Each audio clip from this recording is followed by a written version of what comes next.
ఇక హైదరాబాద్లోని అబిడ్స్లో కరోనా మోసం వెలుగులోకి వచ్చింది. అధిక వడ్డీ ఆశ చూపి 200 కోట్లతో ఉడాయించిన ఘటన అబిడ్స్లో జరిగింది. శ్రీ ప్రియాంక ఎంటర్ప్రైజెస్ డిపాజిట్ల రూపంలో డబ్బులు తీసుకుని అధిక వడ్డీలు ఇస్తామని నమ్మబలికి 517 మంది దగ్గర నుంచి దాదాపు 200 కోట్ల వసూలు చేసి జెండా ఎత్తేసింది. దీంతో బాధితులు బషీర్బాగ్లోని హైదరాబాద్ సిసిఎస్ పోలీస్ స్టేషన్ ముందు ఆందోళనకు దిగారు. తమకు న్యాయం చేయాలంటూ పోలీసులకు ఫిర్యాదు చేశారు.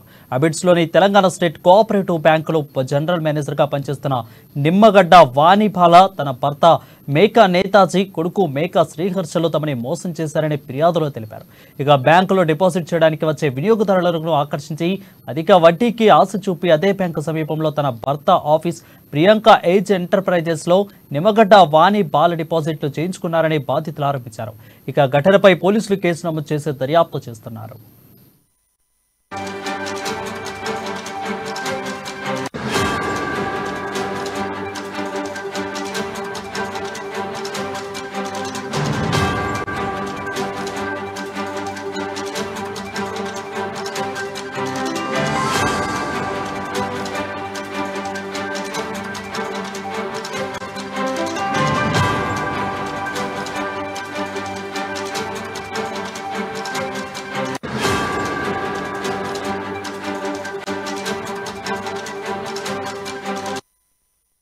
హలో బ్రేకింగ్ చూస్తున్నాం. హైదరాబాద్లోని అబిడ్స్ లో ఘటన మోసం జరిగింది.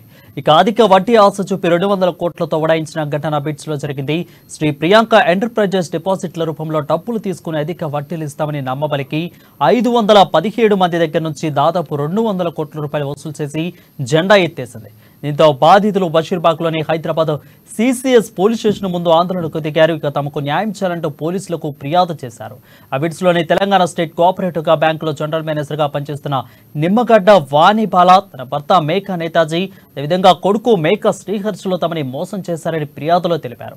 బ్యాంకులో డిపాజిట్ చేయడానికి వచ్చే వినియోగదారులను ఆకర్షించి వారికి అధిక వడ్డీ ఆశ చూపి అదే బ్యాంకు సమీపంలో తన భర్త ఆఫీసు ప్రియాంక ఎంటర్ప్రైజెస్ లో నిమ్మగడ్డ వాణిబాల డిపాజిట్ చేయించుకున్నట్లు బాధితులు ఆరోపించారు. ఇక ఘటనపై పోలీసులు కేసు నమోదు చేసి దర్యాప్తు చేస్తున్నారు.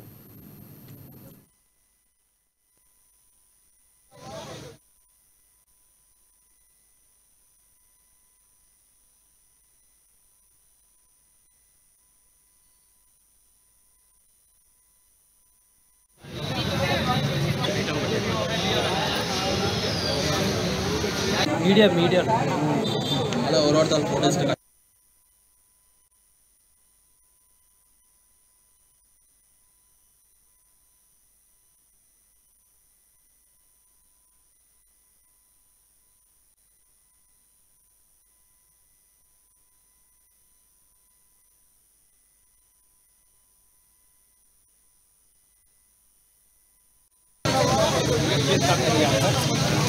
ये